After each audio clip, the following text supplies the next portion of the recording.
Sir మాట్లాడకూడదు, అట్లా అందరిలో బిహేవ్ చేసుకుంటాం. సో అది పెట్టుకుని గుర్తుంచుకోండి. మీరు పైకి చూసి మీరు మనం మోసపోకండి చెప్తున్నాను.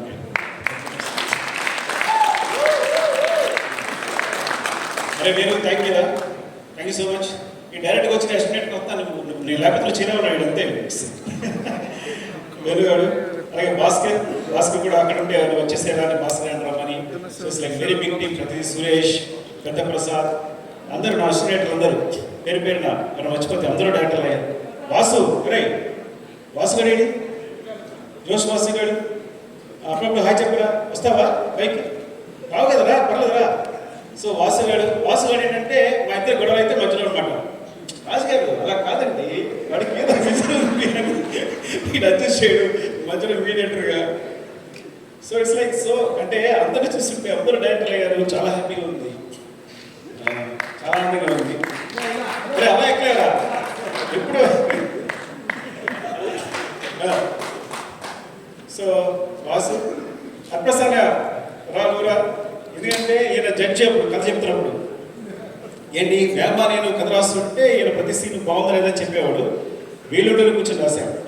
రవి ఉన్నాడా? వేణు టీం అందరూ వస్తే పెట్టారు ఒకసారి. నా స్నేహితు నేను వేణు సురేష్ ఎవరెవరు వచ్చారు? వేమ, రవి. సో పేరు చెప్పడం దగ్గర మిస్ అయిపోతే అభినయం థ్యాంక్ యూ సో మచ్. నువ్వు డాన్స్ చేసేవరకు నేను నమ్మలేదు. నాకు తెలుసు నువ్వు కోపం చూసావు ముందు నన్ను కదా, ఇప్పుడే కోపం ఉంది నీకు. నేను వేరే పెద్ద హీరోని ఉంచుకున్నా. రాజు గారు అమ్మాయికి బిజినెస్ క్లాస్ టికెట్ వేయాలని చెప్పి ఆప్ చేశారు అమ్మాయి. తెలుసులేండి మాకు సీరియస్ కట్టాలి. నేను ఒక పెద్ద హీరోయిన్ని ఉంచుకుంటే ఆయన బిజినెస్ క్లాస్ టికెట్ కోసం అమ్మాయిని కాస్ట్ చేశారు. కానీ అంతకన్నా పుష్పక విమానం ఈ అమ్మాయి వచ్చింది. She so beautiful. వచ్చాక ఒక మూమెంట్ నాకు అర్థమైంది, కళ్ళు తిరిగిపోయాయి. నాకు కావాల్సింది టాలెంట్ అని. అంత అద్భుతంగా చేసింది. ఇప్పుడు నువ్వు డాన్స్ చేస్తుంటే ఎంత మంచిగా పోతున్నాడు పండుగ. సో ఇప్పటికి కూడా అదే గ్రేస్తుంది. ఎంత అద్భుతం చేసామంటే థ్యాంక్ యూ సో మచ్.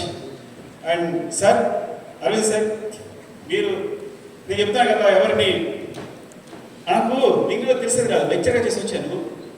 నాకు 2000 మంది students examination maybe 1000 or 1500 amount friend ఉంటారు వచ్చి ఉంటారు కాలేజ్లో. మన కాలేజ్లో ఈజీగా ఉంటుంది.